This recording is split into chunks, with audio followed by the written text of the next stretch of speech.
एक बार जोरदार नारा लगाएंगे, भारत माता की। अरविंद केजरीवाल, आम आदमी पार्टी। मंच पर आसीन दिल्ली सरकार की जल मंत्री और दिल्ली में पानी के संकट के सवाल को लेकर अनिश्चितकालीन अनशन पर बैठी आतिशी जी, हमारे सभी सम्मानित विधायकगण,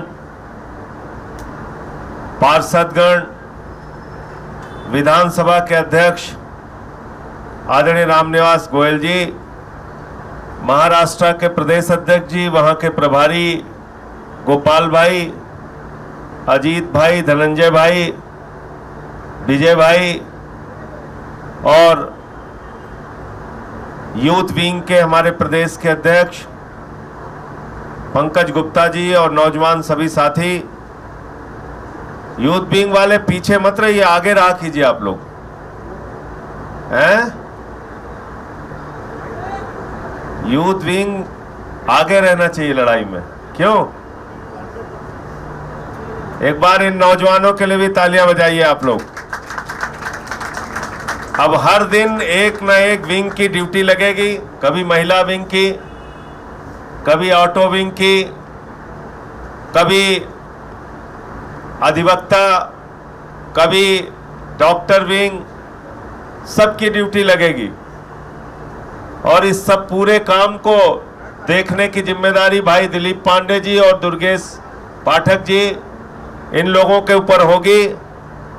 पूरा ये आंदोलन, ये अनशन जब तक चलेगा, हमारे दोनों साथी यहाँ जो भी जैसी जरूरत होगी, हम लोगों को भी कोई निर्देश देना होगा तो देंगे। मीडिया से संबंधित काम जैस्मिन भाई देख रहे हैं, और अभी आपने देखा कितने अच्छे तरीके से बहुत सारी बातें जो आप लोगों को, हमको सबको नहीं पता कि कितना प्रयास दिल्ली के जल संकट को दूर करने के लिए पिछले 10 साल में केजरीवाल जी की सरकार ने किया है। मैं चाहता हूं हमारे एक एक प्रवक्ता को यह बात रटी होनी चाहिए कि पिछले 10 साल में हमने कितना काम किया है।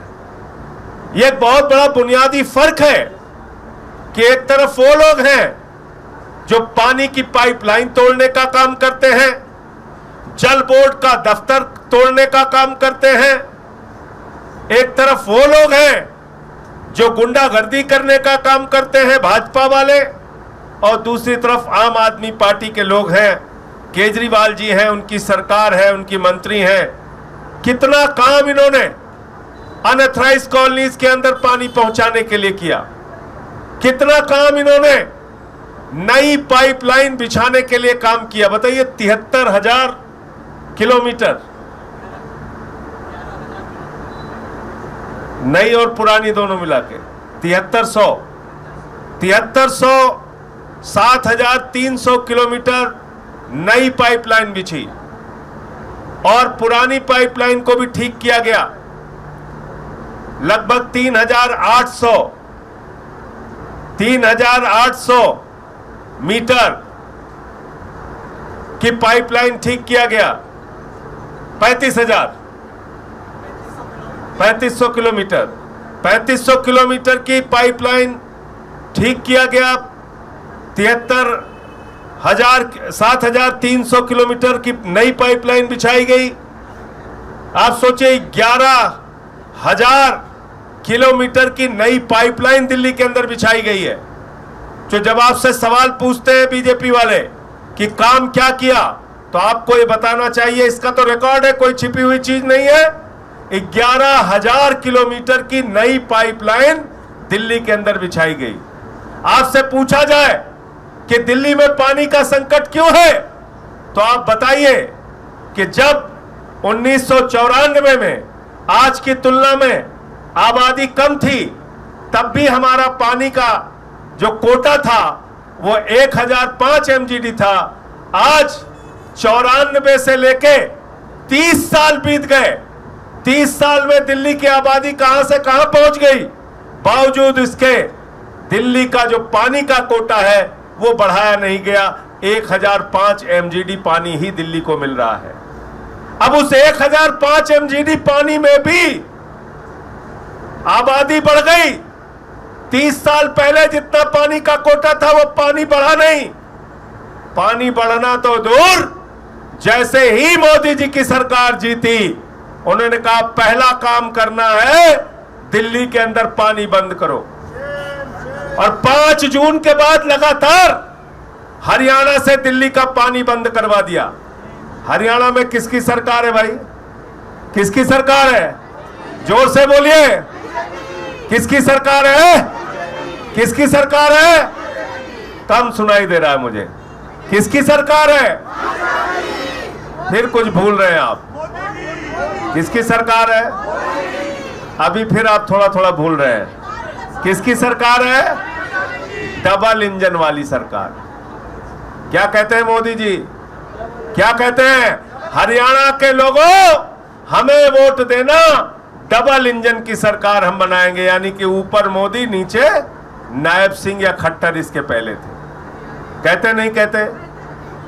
हम कोई अपनी तरफ से तो बात नहीं कर रहे। डबल इंजन की सरकार है वहां पे। और वो सरकार अगर कोई गुनाह कर रही है तो उसके लिए कोई दूसरा नहीं, सिर्फ और सिर्फ नरेंद्र मोदी जिम्मेदार है। नरेंद्र मोदी जिम्मेदार है। गलत तो नहीं कह रहा हूं। और वो सरकार गुनाह क्या कर रही है? बिल्कुल ठीक कहा जैस्मिन जी ने। मुझे याद है मैं बहुत छोटा था उस वक्त, कोई नौकरी नहीं करता था, लेकिन मन में एक जज्बा था। जब गुजरात में भूकंप आया था विजय भाई, तो मैं उस वक्त, जैस्मिन जी का भी ताल्लुक गुजरात से है, मैं उसकी फोटोग्राफ भी दिखा सकता हूं। अपने जिले में हमने चंदा इकट्ठा किया और चंदा इकट्ठा करके ट्रेन से जब भूकंप आया था तो वहां राहत सामग्री लेके गया था और राहत करने का काम किया। क्यों? क्योंकि अगर हमारे देश के एक हिस्से में, गुजरात में भूकंप आया है, लोग पीड़ित हैं, लोगों की जान जा रही है, तो मैं सुल्तानपुर के उत्तर प्रदेश में बैठ के शांति से कैसे रह सकता हूं? अपनी टीम लेके गया, वहां पे काम किया। मुझे आज भी याद है, कच्छी जैन सेवा समाज, उन लोगों के साथ मिलकर काम किया था मैंने वहां। फिर उसके बाद उत्तराखंड में भूकंप आया, अपनी पार्टी के कार्यकर्ताओं के साथ उत्तराखंड गया, वहां पे काम किया। दूसरे देश नेपाल में भूकंप आया, हमारे साथ सोमनाथ भारती जी, डॉक्टर सुरभि जी और तमाम पूरी टीम, हम लोग नेपाल गए, वहां पे काम किया। कश्मीर में बाढ़ आई, वहां पे आम आदमी पार्टी के कार्यकर्ताओं के साथ हम लोग गए, वहां पे जाके हमने काम किया। तमिलनाडु में जब सुनामी आई थी, और भाजपाइयों तुम तो झूठ बोलते हो, हम लोग प्रमाण के साथ बात करते हैं, सारे फोटोग्राफ्स आपको दिखा सकता हूं। तमिलनाडु में सुनामी आई, वहां अपने लोगों के साथ, सुल्तानपुर में अपनी जो संस्था चल रही थी उन लोगों के साथ गया, वहां पे काम किया। पूरे देश में कहीं आपदा आती है, केरल में आपदा आई थी, बाढ़ से केरल डूब रहा था। उस वक्त सभी सांसदों के लिए कहा गया, आप केरल की आपदा में अपनी सांसद निधि से 1 करोड़ रुपए तक की राशि दे सकते हैं। मैं सबसे पहले निकल के आया, मैंने 1 करोड़ की राशि अपने सांसद निधि से केरल के बाढ़ पीड़ितों के लिए दिया। ये कोई हमने एहसान नहीं किया।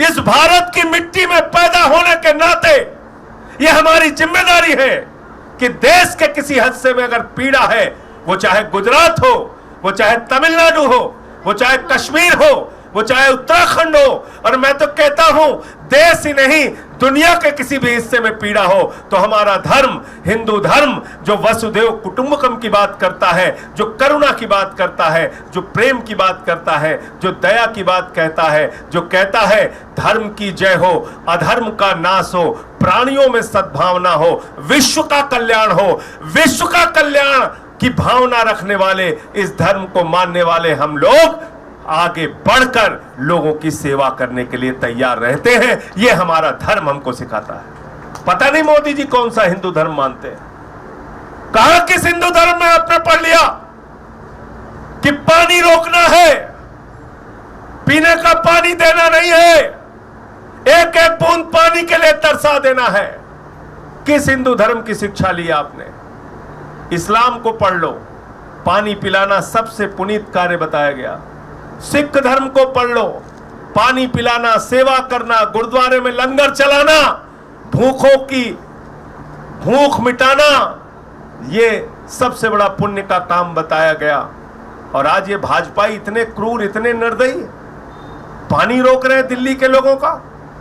100 MGD पानी तो अनशन के पहले रोका था। जिस दिन से आतिशी ने अनशन शुरू किया, मोदी जी ने कहा अभी तुझे सबक सिखाता हूं, भाजपाइयों ने कहा अभी तुझे सबक सिखाता हूं। दूसरे दिन 117 MGD पानी कम कर दिया, तीसरे दिन 110 MGD पानी कम कर दिया।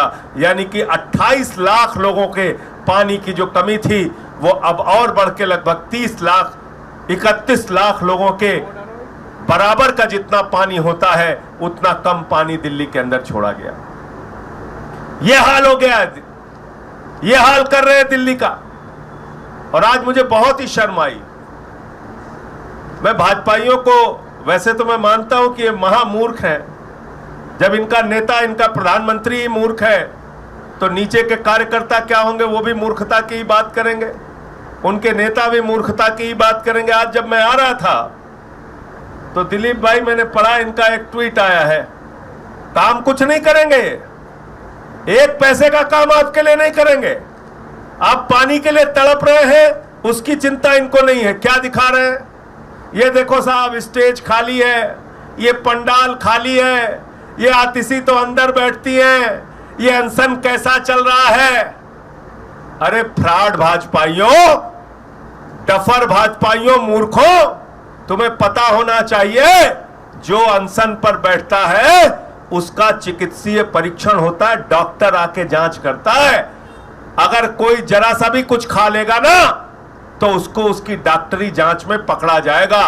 तुमको अपने इज्जत की चिंता नहीं है, तुम लोग फ्रॉड हो, फ्रॉड रहोगे और फ्रॉड ही तुम्हारा इतिहास है। आतिशी ईमानदारी के साथ, सच्चाई के साथ अपने शरीर को गला के दिल्ली के लोगों के लिए अनिश्चितकालीन अनशन पर बैठी हुई और डेली इनकी मेडिकल की रिपोर्ट डॉक्टर चेक करके बताते हैं। आओ देखो, मैं तो कहता हूं नरेंद्र मोदी को भी भेजो इस अनिश्चितकालीन अनशन की जगह पे। मैं कह रहा हूं भाजपा के लोगों, अपने केंद्रीय मंत्री को भेजो यहां पे, नायब सिंह सैनी को भी भेजो। आओ बैठ के पूरे दिल्ली वाले देखेंगे, खुलेआम बैठ के बात करते हैं। अगर हम गलत हैं हमें सजा देना, अगर तुम गलत हो तो अपनी गलती मान के दिल्ली के लोगों के हक का पानी दे देना। तुम दे देना पानी, लेकिन तुमसे ये सब नहीं होता। क्या देख रहे हो? हाँ, मंच खाली है, अभी तो ये बैठे थे, अभी वो बैठे थे, अच्छा ये गाना चल रहा है, अच्छा अब तुमको रामधुन भी याद, जैसे रामधुन पे इनके बाप का कब्जा है, रामधुन पे इनके पिताजी ने कब्जा कर रखा है, हम रामधुन नहीं बजा सकते। ये हालत है इनकी। इसलिए मैं कह रहा हूं ये एक बड़ी लड़ाई है। एक एक कार्यकर्ता, सब लोग मिलके इस लड़ाई में आतिशी जी का साथ हमें देना है। और सुबह और शाम 2 वक्त आतिशी जी यहां पर बैठेंगी, सभा होगी, लोग अपनी बात रखेंगे। आज सीपीआई के राष्ट्रीय सचिव, उनके तमाम नेता यहां पर आए, उन्होंने अपना समर्थन दिया। आगे और भी अलग अलग पार्टियों के नेता यहां पर आएंगे अपना समर्थन देने के लिए। मैं सिर्फ इतनी बात कह रहा हूं, ये आपके हक, आपके अधिकार की लड़ाई है। ये अकेले आतिशी की जिम्मेदारी नहीं है, ये इनका बड़कपन है, ये इनका हौसला है, ये इनका साहस है कि आगे बढ़कर ये दिल्ली के करोड़ों लोगों की, लाखों लोग जिनको पानी नहीं मिल रहा है, उनकी लड़ाई लड़ने के लिए अपने आप को खुद भूखा रख रही हैं, अपने शरीर को खुद कष्ट में डाल रही हैं। और जो ये भाजपा वाले मजाक उड़ाते हैं उसका जवाब दीजिए। गुंडे लोग हैं, मैं बार बार कहता हूं, ये सबसे बड़े गुंडे इस धरती पे पैदा हो गए हैं।